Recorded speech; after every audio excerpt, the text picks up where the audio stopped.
Today's show is sponsored by The Pre-Cut Store. The Pre-Cut Store carries fat quarters, jelly rolls, charm packs, and layer cakes from your favorite fabric manufacturers like Moda, Robert Kaufman, Riley Blake, and more. They also carry a wide selection of Aurifil thread. Amazon Prime members receive free shipping, and many items can be shipped worldwide. Please visit them at theprecutstore.com.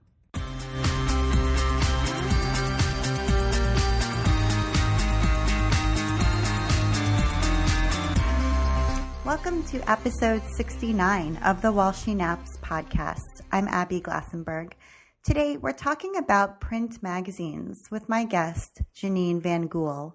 Janine Vangool is the publisher, editor, and designer of UPPERCASE, a quarterly print magazine for the creative and curious. UPPERCASE publishes content inspired by design, typography, illustration, and craft. Her magazine and books celebrate the process of making, the commitment to craft, and the art of living creatively. Janine got her start working as a freelance graphic designer for arts and culture clients, and has also taught typography and publication design at the college level. She's been a shop owner and bookseller, a gallery curator. She's sold a line of greeting cards wholesale, made 10,000 books by hand with lots of help, and has sewn her own products for retail. She has a particular fondness for typewriters and a passion that has inspired a book about their graphic history. Her debut fabric collection is launching this June with Wyndham Fabrics. She's often asked, "Do you ever sleep?" To which she replies, "Yes, by the end of the day I'm exhausted." She lives in Calgary, Canada, with her board game designing husband and curious son. Janine Vangool, welcome. Thank you, Abby. I'm really happy to be talking with you this morning. Yeah, I've wanted to talk to you for a long time, so I'm so excited that we finally get a chance. So I want to just start by talking about UPPERCASE specifically. I have a stack of them sitting here, and I've loved UPPERCASE for so long. And one of the things I think that stands out about it that you've spoken about in the past is that most magazines that you get have a focus on consumerism, right? They're about things that you should envy, that you should buy to make your life better, to make you look better, to make you thinner, all of that stuff. Just basically things that you should consume. And I really get the sense that UPPERCASE has a different focus. And I wanted to see if you wanted to talk about that difference. Sure. That's sort of the main driving thing about UPPERCASE content and how I like to find the content that I feature in the magazine, because it's all about making and creating and that the things that we love can come from ourselves. We don't have to go out and purchase something that's mass produced or something that is so-called desirable by mainstream media. I think what I love about UPPERCASE and finding the amazing content and working with the different artists is that it is so heartfelt, and everything that I feature is that it's someone's ultimate passion that they're working on, and that really shows throughout the magazine that everyone featured is really in love with what they're doing, what they're making. And I know that you've said that anyone can be an UPPERCASE magazine. I love that idea. And I wanted to know what you meant by that anyone could be an UPPERCASE. If I actually had like 500 pages, then I would truly say that anyone could be in the magazine, because I would love to include absolutely everyone who submits to the magazine. But what I mean by everyone is you don't have to be like a professional artist. It doesn't have to be your main thing. You know, you don't have to be a certain age. You don't have to come from a certain time of your life. Like, just anyone who has a passion for creativity and making and wants to share it, I am totally open to seeing what they do. So often open calls for submissions are a really big part of the magazine now, and I do get submissions from all kind of levels and skill sets and walks of life, and I like to highlight those differences in the magazine whenever I can. And if people are hearing this and are like, wow, Uppercase is such a beautiful magazine, and to know that I might have a chance of being featured, how can they keep up with sort of your open calls? Like, what's the best way for them to just get alerted when there is something so that they can see, oh, wait, my stuff might align with this theme that she's collecting or something? Well, the best way is through my weekly newsletter, which I send out every Tuesday, and then also on the participate page of the website. So that's the best way to know firsthand what I'm working on.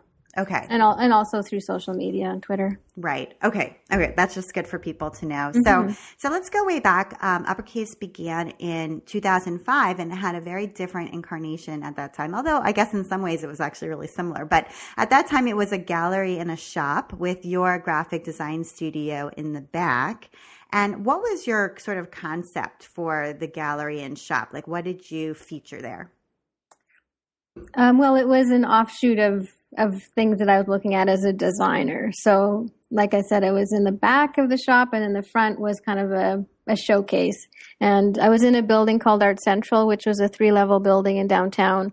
And their mandate was that it had to be a public. So I couldn't just be a designer. I'd have to have some public component to it. So I thought, well, I'll open up kind of like a design gallery and feature things that other graphic designers or visually oriented people would like. So there was a shelf of design and art books, and a wall for the gallery in which I would show illustration work and design and commercial photography work, and eventually did curated shows.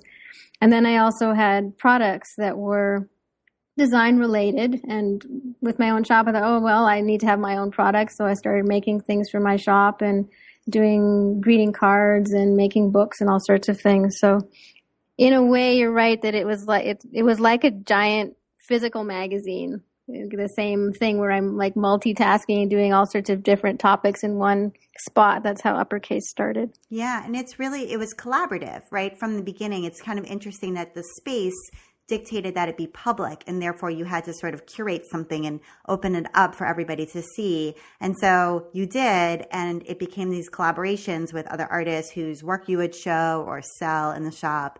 And then, as your company evolved and became a magazine and an independent publisher, you really do the same thing where you're featuring other people's work, curating around a theme. And I don't know, it kind of tapped into something inside of you that you're really good at. Thank you. Well, and I much prefer doing this in print than in a physical store. What was it about the store that wasn't really your cup of tea? Well, I'm an introvert, so having my office in a place where anyone could randomly come in at any time of the day, that was tough on me. So I grew a lot, though, and I learned a lot by having that situation. And I met lots of really great people, and I kind of learned how to get out of my shell and to be more public in a way, which sort of translates, I guess, to the online aspect of what I do with Uppercase.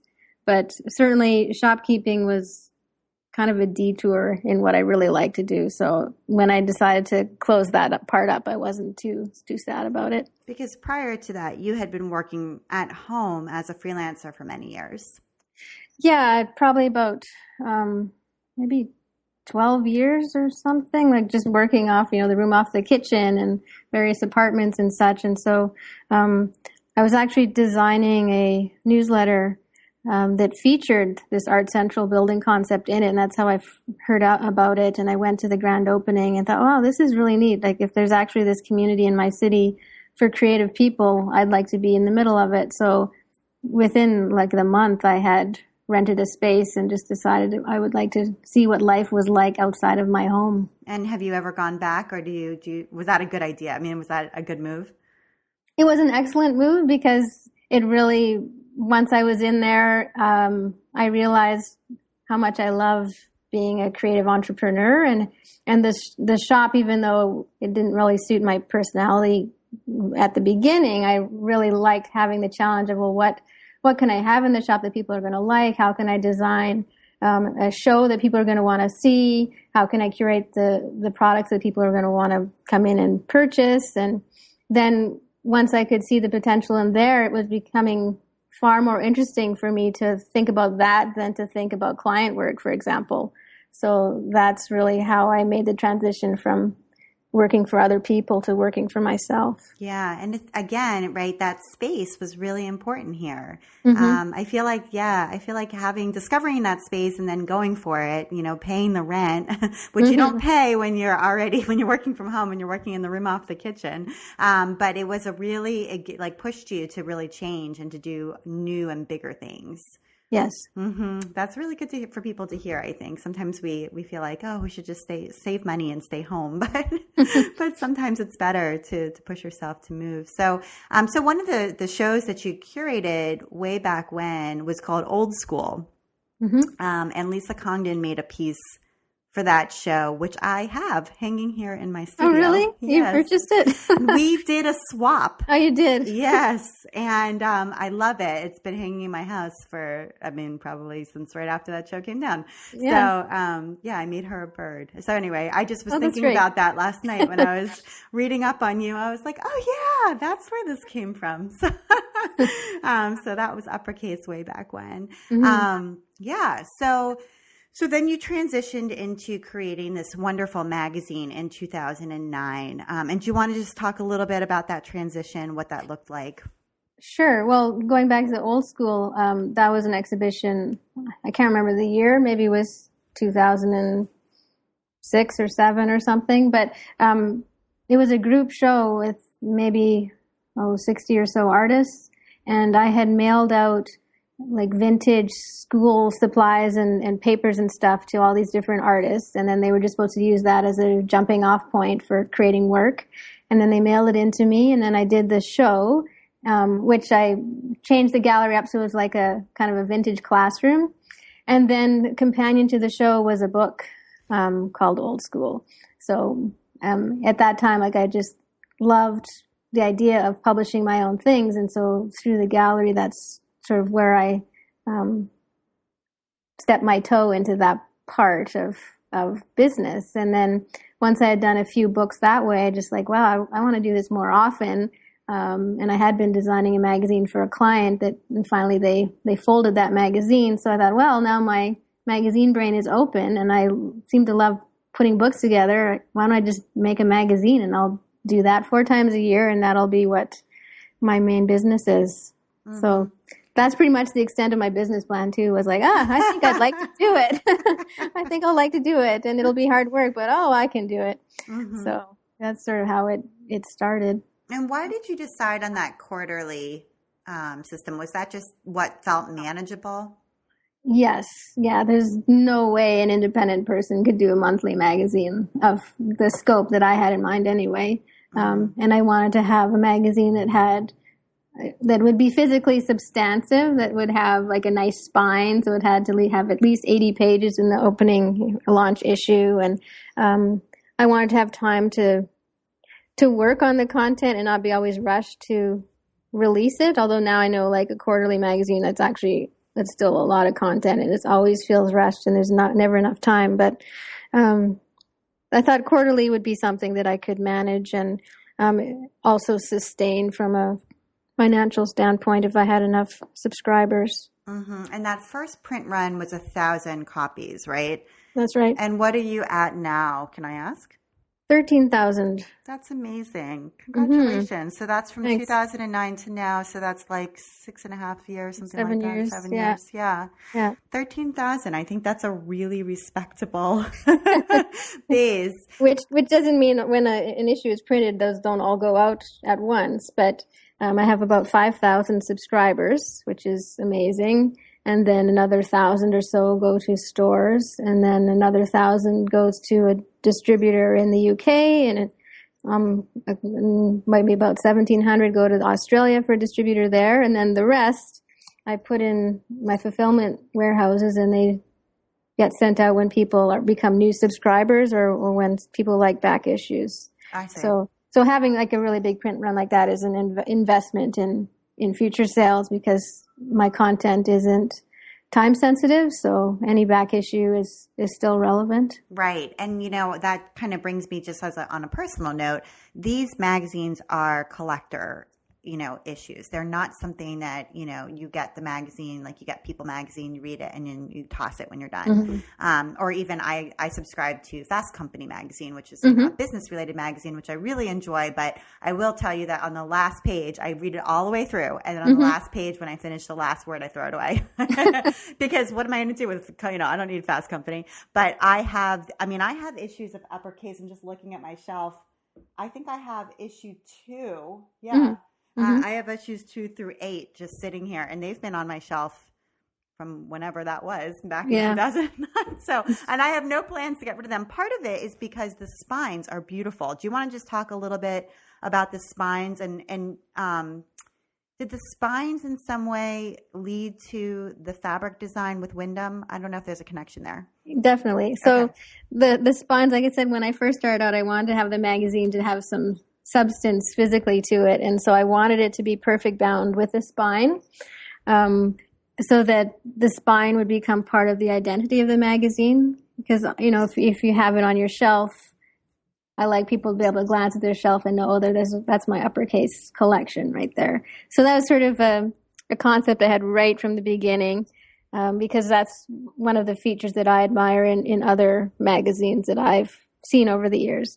So then to make each spine unique, they have a different pattern design that references the content within that issue. So the first issue was really simple. Like I did have some articles about polka dots and stuff. So there was a dot pattern on the spine. And then issue 2 that you have there was a picture of a kind of a spilt melting ice cream cone. And then there's a waffle pattern on the waffle cone. And so there's a kind of a diagonal waffle pattern on that spine. So it goes on like that. And so since I've been doing this for many years, I've got this collection of unique spine patterns that I've designed over the years. And at a certain point, a few years back already, I think, wow, that would look really nice as fabric. Someday I'd love to turn that into fabric. And then through some good luck and nice people, I met up with the folks from Wyndham Fabrics and was able to work with them to turn it into fabric. That's amazing. Yeah. And just tell us what the collection is called. And it's out in stores now, right? It's heading to stores for June. June, okay. Yeah. So it's called the Uppercase Collection, so that's easy to remember. And there's 29 SKUs, which I can't even I'm still shocked that they wanted to make so much fabric. But so there's different spine patterns that readers will recognize, and then one new one that I designed, which is a repeating alphabet thing that I thought it was appropriate to have one in there that was alphabetical for the uppercase name. So yeah, they're on their way soon. Yeah, that is really exciting. And I wanted to talk, since we're on the topic of fabric, I'm going to jump around a little bit, but I wanted to talk about QuiltCon because you were a QuiltCon judge last year. Yes. And so QuiltCon generally, correct me if I'm wrong, they have 3 judges. And one is like an outside artist.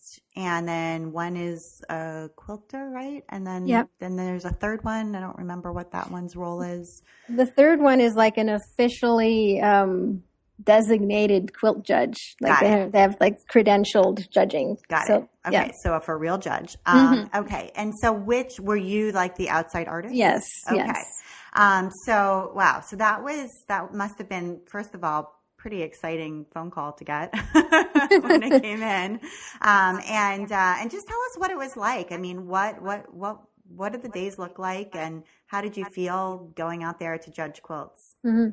Well, so that was, I guess, in 2015 in January, I believe it was. I went down to Austin where they had their office, and it was Carolyn Friedlander and Stevie Graves and I were the judges, and it was just intense because we had to look through hundreds of quilts over the course of, I think it was 3 full days.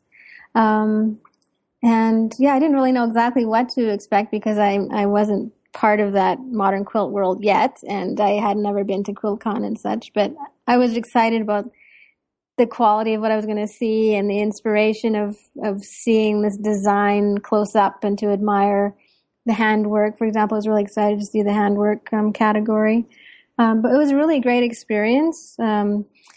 Carolyn was wonderful to meet and spend time with her. And now she's a nice friend to have. And the people at QuiltCon were so respectful of the quilts and so organized. And it was really marvelous to watch them as a system. It was like, wow, they're really impressive people. And then the quilts themselves were amazing to see, one after the other. And even after seeing 100 in a day, it's like, wow, I can't wait to see the variety of the next day. So it was really a good experience, yeah. I do think it's cool that they bring in an outside artist. I think that was a good idea. Mm-hmm. And Lisa Congdon was that person this year. Yes, and she wrote a really nice post, which if you haven't seen it, people should go check out, about her saying that same feeling that she had about going out to judge and sort of being re-inspired by the process. I'd like to pause things for just a moment to talk to today's sponsor, Krista Watson of the Pre-Cut Store. This is Krista Watson, and I'm the owner of the Pre-Cut Store. Along with my husband, we sell pre-cuts like jelly rolls, fat quarters, layer cakes, and charm packs to help everyone make quilts much more quickly and much more fun. Awesome. And where do you sell them? We live here in Las Vegas and we work out of our home, but we actually sell through Amazon, fulfilled by Amazon. So they do all of the shipping and storage for us, makes it a lot easier. Okay. And so for somebody who's never bought pre-cuts before, like they just maybe are just getting into quilting, or maybe they're just used to buying yardage and haven't really ventured into the world of pre-cuts, what do you think is kind of special about them for quilters?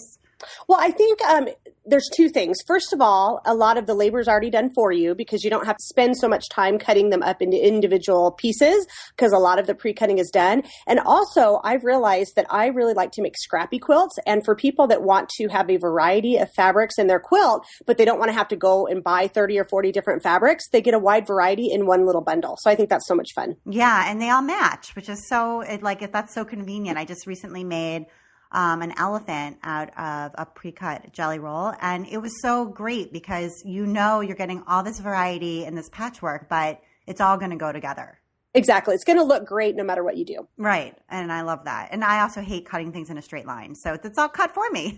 Yeah, exactly. I'll take my strips and I will cut them into smaller pieces, but not having to line up these big, long pieces of fabric is really, really convenient. Yeah. If you don't have a big cutting surface too, like if you're, working from a small area in your dining room or something like that, and you don't really have a big cutting table, having just to cut pre-cut strips into smaller pieces is much easier. Exactly. And you know what? It's okay even if you don't use them. Some people like to buy them and just store them in their room on their shelf and let them look pretty. And that's fun too. Visit the Pre-Cut Store at theprecutstore.com. And now back to my conversation with Janine.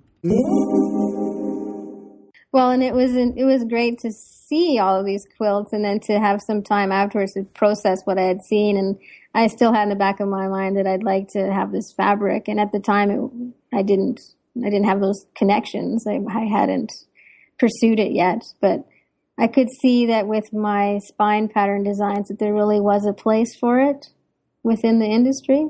So that was, special to have that opportunity and to see it kind of behind the scenes. Mm-hmm. And how did you connect with Wyndham? Was that just through a friend of a friend? Actually, issue 21 was a surface pattern design issue. And there were hundreds of people who submitted, and then we had, I think, 100 people were featured in that issue.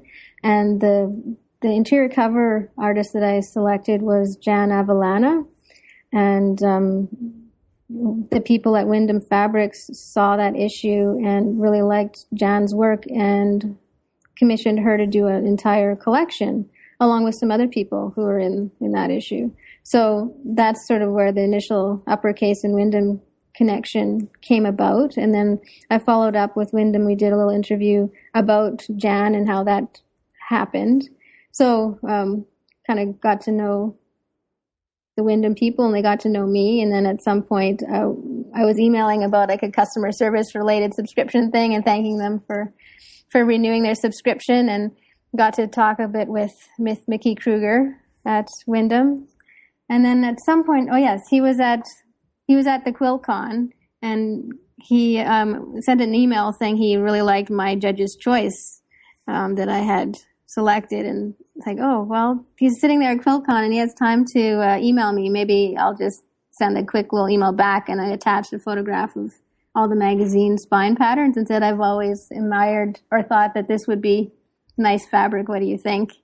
And he basically said yes, and then went from there. That's amazing. Okay, Yeah. so to me, that speaks to something that I always emphasize, which is about being your own agent. And what I mean by that is looking at your work the way that an agent would look at your work, which is sort of a shift in identity from looking at your work as the maker of your work to looking at your work as like the way an agent would package it. And so you're in this conversation with him and going back and forth a little bit and sort of have this opportunity, this little moment, right? Like I could attach the pictures now.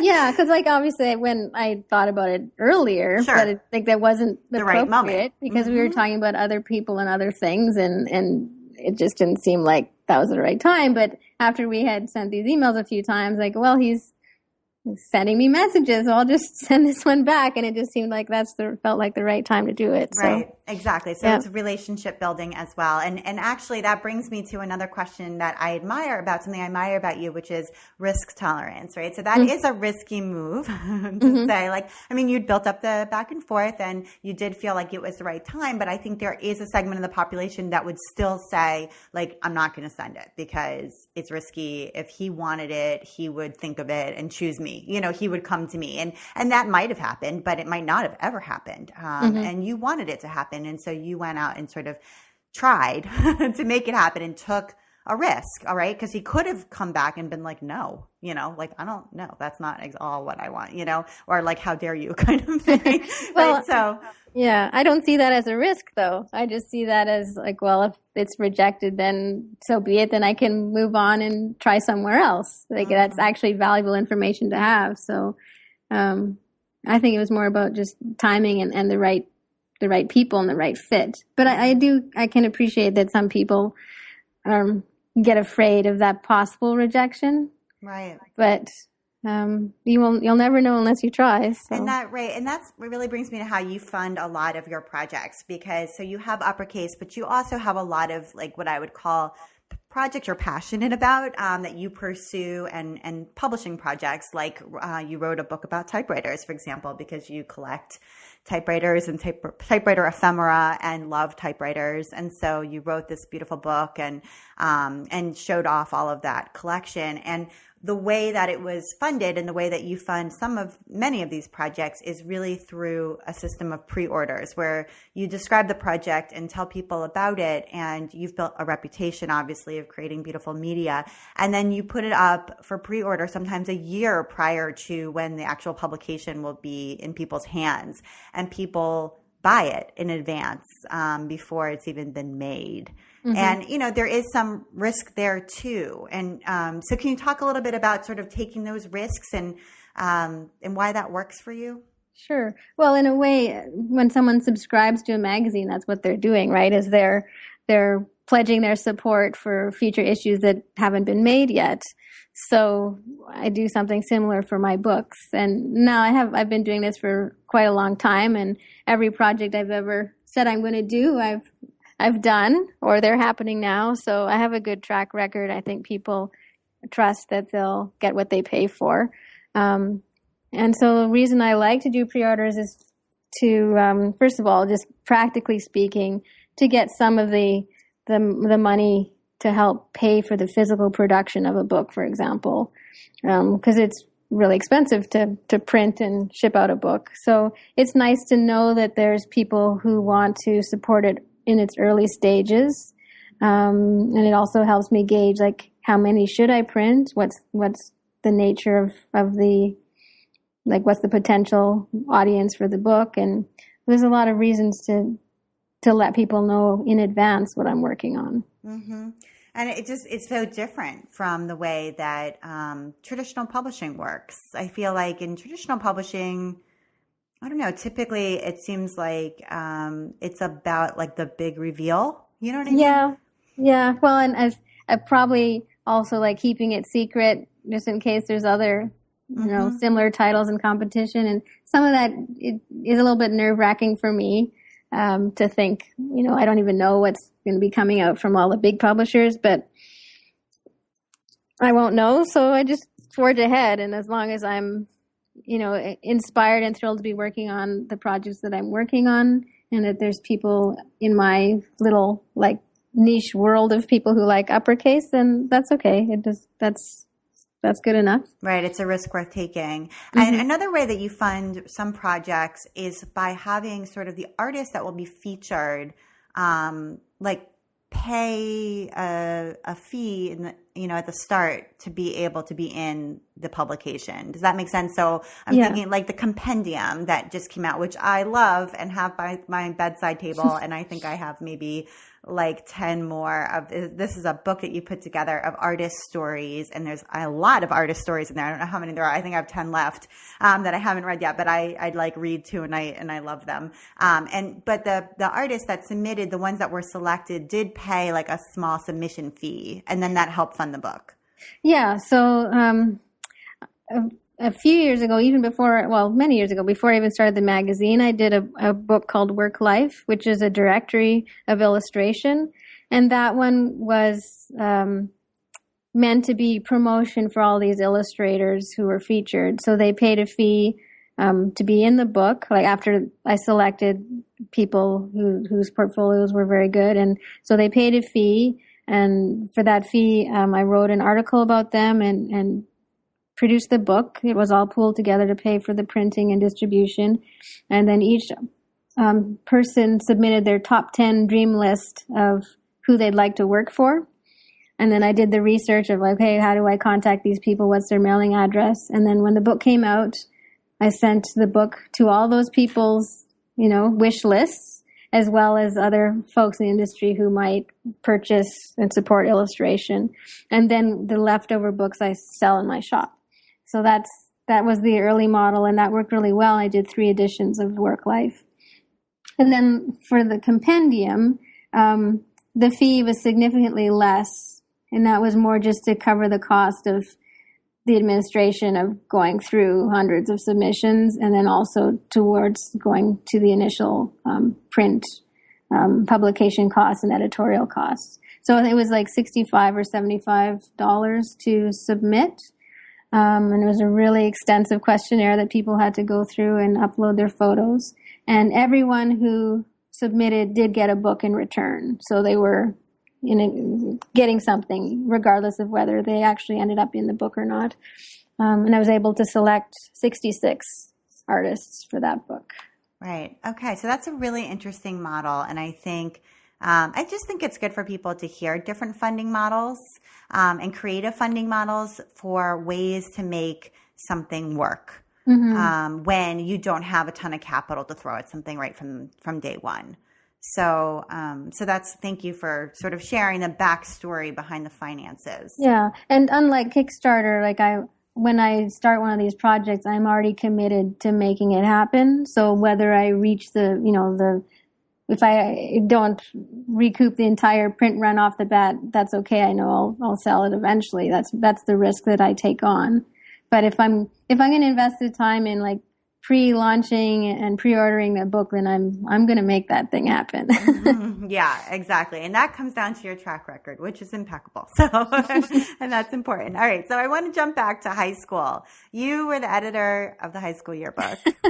Yes. And what was the yearbook called? Oh, I don't know. It was just the yearbook? Just the yearbook. And what was your high school called? Walter Murray Collegiate Institute. And where was that, in Calgary? No, that's in Saskatoon, Saskatchewan. Okay. And what did you learn? What was it like being the editor? Well, it's funny because when I was in elementary school, I dreamed about being the editor. I thought that was going to be the most amazing thing to be in high school and be the yearbook editor. Uh-huh. That was my goal. And fortunately for me, absolutely nobody else in the entire school ever had that goal. So they're like, oh, great. It's perfect. Yeah. So I was the editor. And I had a really, really great graphic arts program at that school. It was sort of a technical high school in a way. And they had a great graphic design wing, and there was a dark room, and they taught us photography, and you could rent your like Pentax K1000. And so I just basically, like I said, as an introvert, I could just experience high school by lurking in the sidelines and taking photographs of stuff and talking to people when I had to, like on behalf of the yearbook, and writing stories and such, and just kind of documenting the experience. So I don't know, it was good. In grade 12, I put the whole thing together, and I had a few people that worked on it, and I learned a little bit about working with other people in a creative way, and it was good. I'm glad I did it. Yeah, that's great. I like that role you had in high school of documenting high school. Yeah, well, like I would never have gone to a football game or all these basketball games and such if I didn't have a reason to. Right. So, But it gave you a job, like, yeah. you know, and then it's a lot easier to be there because as you said, you're there on behalf of the yearbook. So yes. And it was, I took it very seriously that I was going to document the whole year, as well as I could from different perspectives, like, you know, from the sports or from the academic, from the arts, all sorts of things. So yeah, it was good. I bet that was a really good issue of the yearbook. Oh, it's so horrible to look at it. I keep meaning at some point when I go home is like to photograph it and kind of show where it started, because it's hilarious. And it was like we had a computer, but it had no page layout at the time, so you could only print it out in long columns, and the fonts would always come out bitmap, so I'd have to draw around it and smooth it out with a marker, and it was all done with paste up. And anyway, Wow. It was a good old What year? sweat. What year was that? Well, that was I graduated in 91 from high school. Okay. All right. So just and you went to college for graphic design. So did you learn? I mean, graphic design kind of went through a huge shift when everybody when everybody started using Illustrator and Photoshop and Adobe, and things kind of completely changed. So did you have, I mean, your college was probably prior to all of that. So did you have to teach yourself how to use those tools? Yeah, well, I took a visual communications class, so that was illustration and design, and none of the instructors used computers. There was a summer course about learning to use a Mac, so I did take that. And by the final year of college, people were using the computer a lot, and I just remember trying to print out project was always a nightmare, and you'd have all these floppy disks or zip drives and all these things that would never work, and it was all clunky, and you're wasting time at the print shop, and it was not really very efficient, but it was the early days of working with those tools. Right. And so then after that, you must have really sort of gave yourself an intensive. Yeah, when I graduated, I bought a computer, and then from then on, I was using it regularly. Right. Yeah, it's kind of fascinating, like the crew of people who came up like right before, and had to figure that stuff out on their own. I think it's really different to go to graphic design school now, Mm-hmm. Super different experience. So I want to talk a little bit about UPPERCASE and its some of the beautiful parts of it. And I know that you're really committed to staying in print only, and I think there's a lot of pressure now to go digital, to have an app, for example, and give people both a digital and a print subscription. And that's something that you have resisted. And I wondered if you wanted to talk about why. Mm-hmm. Well, I've been resisting it ever since the iPad came out. I love print on paper, and I love holding the magazine. I love that people like to smell the ink. By the way, it smells really good. Can I just tell you, I don't know if anyone who's listening who has UPPERCASE knows what I'm talking about. It smells so good. Why does it smell so good? It's soy-based ink. I don't know. On the uncoated paper, it has that inky smell. There's an UPPERCASE smell. It really, I'm not kidding. I know exactly what it smells like. Okay, keep going. Sorry. Yeah. It's a physical thing, and I like being able to insert goodies in there. The issue coming up is going to have bookmarks that were designed and submitted by readers, and there's going to be for current subscribers, there's a 16-page lookbook about my fabric that's inserted into that. So you can't do these special treats in an app. It doesn't work for me. And as a one-woman design team here, I have no time to try and make it into an app and do all these other things. But what it really comes down to is economically, people would expect to pay not very much for an app, whereas the magazine is $18 cover price. And it would feel wrong to put the $18 worth of content on an app, and then people would expect to pay a lot less for it. Mm-hmm. And then I wouldn't be able to compensate my contributors for all that either. So I just take it out of the equation and just forward with print. That's the way to go. And you really love goodies. I mean, that's something that I think you're known for. So like the compendium, when I got it, well, first of all, it has more than one cover, which is amazing. And then it was wrapped in yarn. And you've done all kinds. Do you want to just tell us some of the things that you remember, some of the goodies that stand out to you that you remember, like the special touches that you've put into some of the publications that you've sent out to people? Right. Well, within the magazine, there was one that I collected a whole bunch of vintage Matchbox labels. I got this massive collection off of eBay.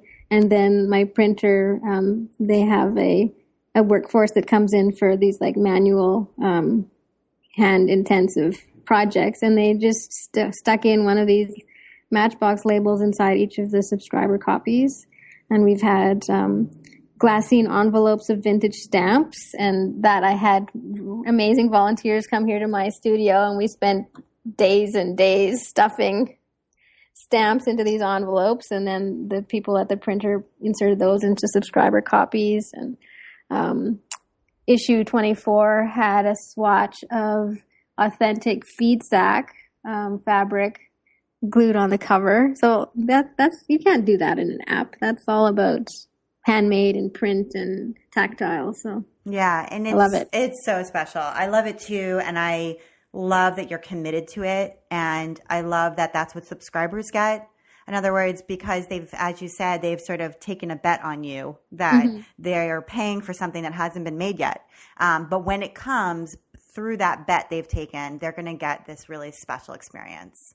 Not only is the magazine beautiful and special and smells good, but they're also going to get this, sometimes these really unexpected surprises. Mm-hmm. Yeah, I can't do something like that every time, but as much as I can, I like to put those in there. Mm-hmm. And so you do all of this, which we haven't even touched the surface. You do books, you do a lot more, but all of this whole media empire is just Janine. And there was some time a while ago when you had some staff who were working full time. Is that right? Or were they working part time? I did have a full-time marketing person, and I had an intern for a couple of months. Okay. And then at a certain point, you decided to pull back from that and to sort of tighten up. Do you want to talk about, was that like an overexpansion or sort of, was that hard? Yes. So I also had a subscription manager person who was in charge of doing subscriptions and shop orders and stuff.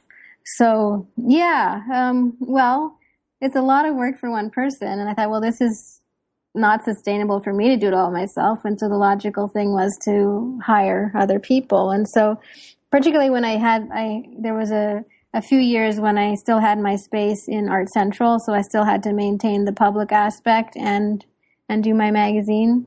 So I did have people helping out there. Yeah, I don't know. It's a tough one to really analyze, but in the end, it just turned out that I didn't have enough business to sustain their salaries. And partly that's because they weren't able to generate enough sales by working, and maybe it was not a great fit with the people I had working with me. And I don't know. Yeah, I don't know. It's a hard topic to think about, but it was the worst time in my entire business career to have to let people go. But it turned out to be absolutely the best decision. And from the pit of that, because I was at the point where I couldn't pay myself, and I wouldn't have been able to pay the print bill unless I had let people go. So it was certainly the lowest point I'd ever experienced. But from then, it's just been nothing but growth, and growth that I can't even, I'm so amazed at how well things are going. It's been fantastic. So Yeah. So And I do. do you think that there will come a time when, I mean, that was a learning experience. It might have been the wrong moment. It might have been the wrong team. It might have been a lot of different things. But now you're, as you said, in a stage of wonderful growth. And I wonder whether you would consider down the road trying again with staff in maybe a different way. Mm-hmm. Yeah, that's been almost 2 years ago. And you always talk about recommendations. One that I didn't mention was I took the Marie Forleo B School course. Did? Yeah. I did. And I was taking that when I was going through the toughest time in my business.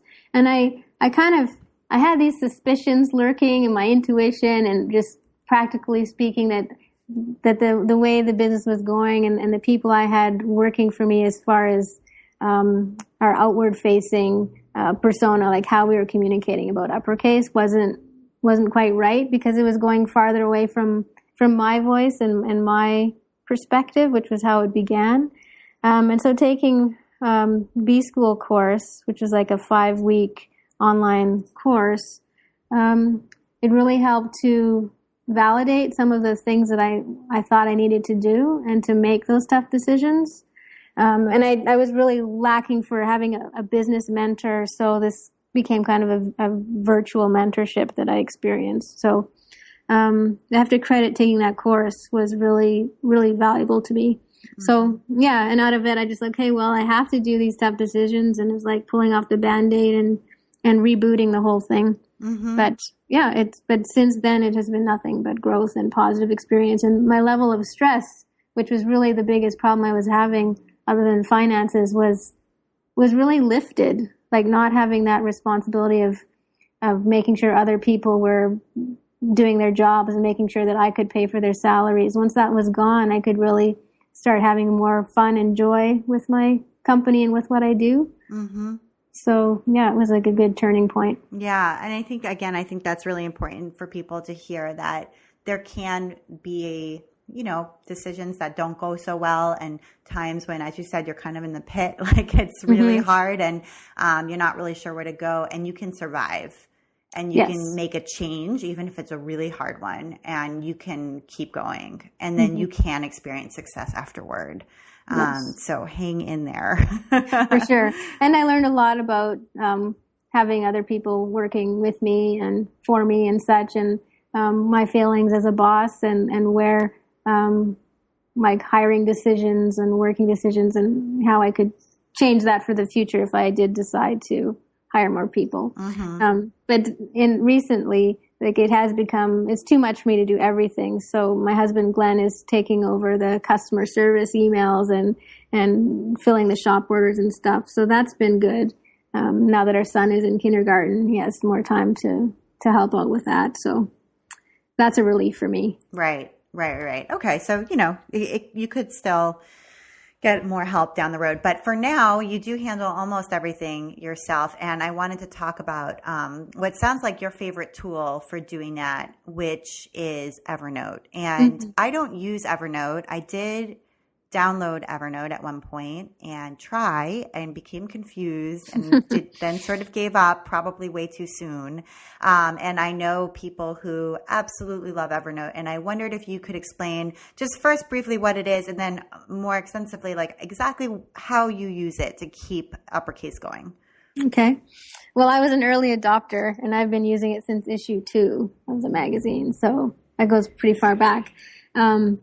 So how I use it is it's my collecting dumping box for ideas that I might come across on the web. So I clip things into Evernote, or if someone sends me an email or a pitch of an idea that I want to refer to later, then I put it into Evernote, and I have different notebooks for each issue, and then I have a tagging system of different broad topics, like something that's, say, embroidery or textile design or illustration, or any of those sort of broad topics. And then I have narrower tags on themes that I'm working on.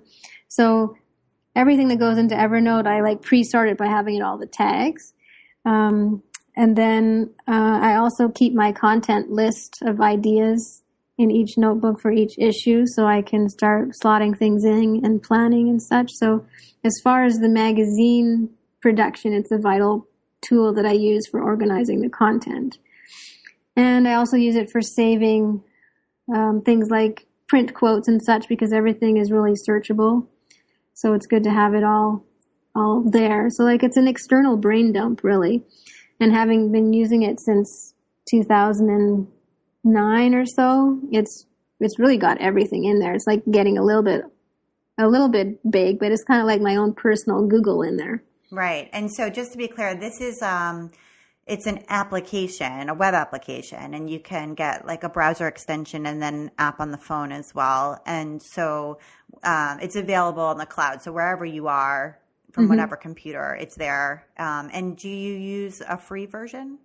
No, I use the professional, and I had the business version too when I had other people for collaborating.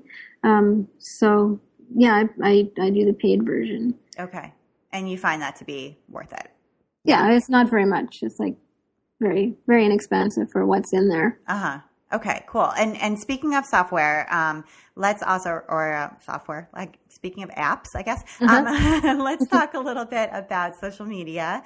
You do a really nice job. I mean, you have a blog and you've had that for a long time, but you do you have your newsletter, which you spoke about. You do a nice job on social media as well, in particular Instagram. And I wanted to hear a little bit about sort of how you approach Instagram on a daily basis and what your Instagram strategy is, if there is one.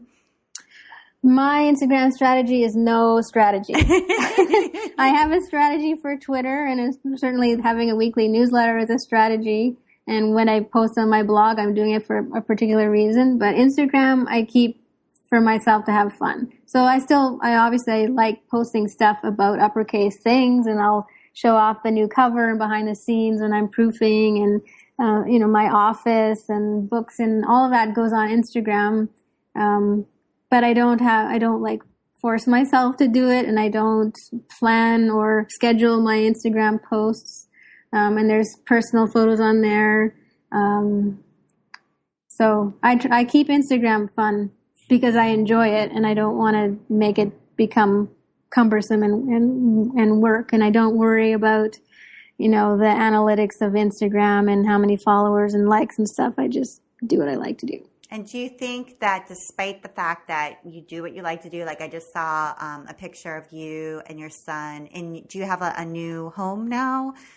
Mm-hmm. Yes, and when you moved in, with your arms in the air, just really thrilled to have finally arrived, and so that kind of thing. And so you're saying you don't really look at the analytics; you do it for fun, and you enjoy it. And does that? I mean, do you worry that, there's going to be these unprofessional, people say, oh, you should never post something there that's not professional or related to your business. And, there's a lot of all these theories out there. It has to be this curated thing, especially since you're a publisher, right? Like the first 9 images should be this gorgeous this mosaic. And it sounds like you sort of shed all of that and kind of use it in a different way. Yeah, well, I do get a bit of Instagram anxiety when I think about it that way, because I do like to curate, and I'm very aware of visually what things, the way I'd like it to be and everything. But also I just want to keep it as something that I enjoy to do. So yeah, I know I do see that, and sometimes I do feel like, I should be more, I should plan out what I do a little bit more and have more of a vision or a style of imagery that I post, but I can't do everything. And so that's one thing I decide I don't need to do. Right. But as far as Instagram goes, that's as far as putting things onto Instagram. I don't have a plan, but Instagram is fantastic for business too. And that, I owe so much to all these amazing readers who take pictures of the magazine at their house and tweet and Instagram about it, because that's how I grow and find new subscribers. And I love to see what my readers are doing. So I follow a lot of people on Instagram, and I can see, what uppercase readers like and do, and that's really valuable to see. And so I really like Instagram. It's a really nice community. And it's been very positive, and everyone's really nice, and that's been my experience. So hopefully it stays that way. So two things. One is to say, I think it's great that you just do what you want to do on Instagram, and that's what I do. And I kind of feel like I get the other side of it. Like I understand the theory, but I also sort of decided to not worry about it.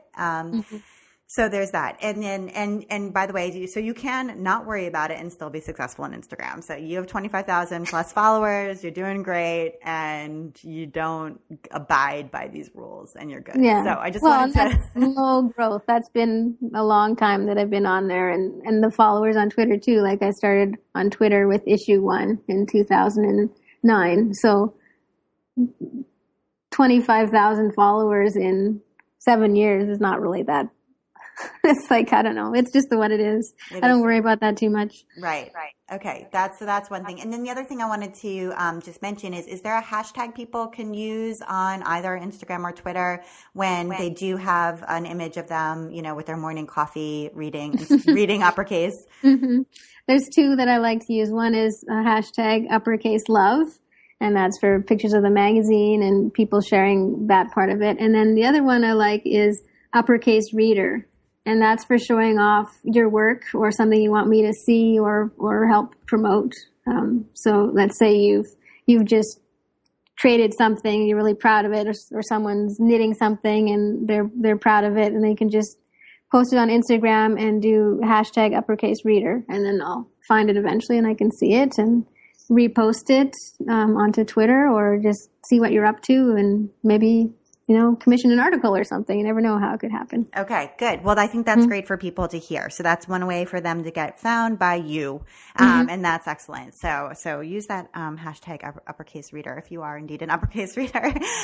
Okay, cool. So I want to save some time to do our recommendations. And one of them actually was Evernote. So we covered that one already, which is great. And you have 2 other ones. And one of them is Diane Gilliland's book. Diane is Sister Diane, who is no longer blogging now, but was a fantastic blogger and a wonderful designer. And she wrote a book called All Points Patchwork that you wanted to recommend. Yes. So I've been seeing all these English paper piecing on Instagram and social media, people doing these really amazing projects. So I was intrigued with it. And then when I was at QuiltCon, I found her book and purchased it. And I bought some little hexagon pre-cut paper pieces, thinking this is good. I'm it's something small that I could do a few here and there, and I have all this fabric of mine now from Wyndham. I've got no shortage of things to play with. So yeah, I bought it just a few weeks ago at QuiltCon and read the book cover to cover. It's a really good book, very informative, and I like her presentation of it is about these are the ways you can do English paper piecing, and these are the things you need to know. And she has example projects, but it's not one of those books where here's the project and you step by step for the entire project. I like more that kind of free form where here's the basis for the technique and now you go ahead and you go make something. So I love this book as well. And what you'll learn in this book is how to design your own English paper piecing pattern. So if you want to make a pattern for, a pillow cover or whatever it is that you want to design, she shows you how the shapes integrate with one another and create a larger shape. And then how to base and hand stitch those shapes together so that they come together smoothly and all of that. So it's really cool. And she shows you both the kind of manual way to design if you want to use, a protractor and a compass and just do it by hand. And then she shows you also, some tips for doing it on the computer. So it is really cool. And it's really a reference book. It's published by Story, and I think they do great books. So yeah. And with that, I bought those hexagons just as a starting point, and then I quickly realized, okay, well, I don't necessarily want to do an entire project with hexagons. I want to do something a little bit more free form. So I designed up a hexagon / triangle grid paper that I print out, and now I'm just winging it as I go. So I'm just okay, what shape am I going to make? And then I cut out the paper piece out of my sheet of paper, and then I'm just gonna wing it. That's great. So we'll see how that goes, and I'm gonna make that as a download for people, so that other people can have the hexagon sheet that I made. Oh, that sounds cool. Yeah. The thing I love about English paper piecing is you don't have to cut straight. So I am like not a fan of cutting anything in a straight line. And you can kind of cut roughly around the hexagon or whatever. But then when you fold it over the paper template, it's perfect. And so I love that. There's no need for perfect rotary cutting and all of that. Yes, I totally agree with you. So I probably won't take pictures. Well, maybe I'll just take an Instagram of the back of my paper piecing. It's not perfect, but it looks good from the front. That's right. It's the front. So that's my favorite hand quilting or hand piecing technique. So, and then the other thing that you so kindly wanted to recommend was my weekly newsletter. Yes, it's the one that I get in my main inbox just to me, so that I know immediately when I get it. And I open it up right away, and you always have a ton of really great links. Yes, very good. I love it, Abby. You do a great job. Well, thank you. And because I look at so much stuff every day, all week long, it's just like overload, but you always have things that I've not come across that are fresh to me, and that are maybe not always like safe, because you're willing to enter into controversies and post your own opinion and stuff. So I really admire it, and I've recommended it on Twitter, and I'll recommend it again. Oh, well, thank you so much. That's very nice. And I love putting it together. I will say sometimes it is stressful because I'm like, I don't have enough really good links. So I spend a lot of time on Tuesdays being like, there's got to be other news. What else is happening? But in the end, it always comes together. So yeah, it's great. And I like that people like it. So that makes me feel really good. So thank you. Thank you. So if people want to send you a message or keep up with what is happening, where should they go where they can sign up for your newsletter and all of that good stuff? Well, you can go to uppercasemagazine.com/free, and that's for the free content that I deliver in the newsletter. And you can follow me on Twitter or Instagram at uppercasemag. Excellent. Okay, great. Well, Janine, thank you so much for taking the time to be on the While She Naps podcast. I really enjoyed talking with you. Thank you. It was great. Awesome. And you've been listening to the While She Naps podcast. I'm Abby Glassenberg. Visit my blog, whileshenaps.com, where you can sign up for my email newsletter to get the best in sewing, blogging, and small business delivered right to your inbox each week. And thank you to today's sponsor, The Precut Store. The Precut Store carries fat quarters, jelly rolls, charm packs, and layer cakes from your favorite fabric manufacturers like Moda, Robert Kaufman, Riley Blake, and more. They also carry a wide selection of RFL thread. Amazon Prime members receive free shipping, and many items can be shipped worldwide. Please visit them at theprecutstore.com. And if you enjoy this show, tell a friend about it. Thank you so much, and I'll see you next time.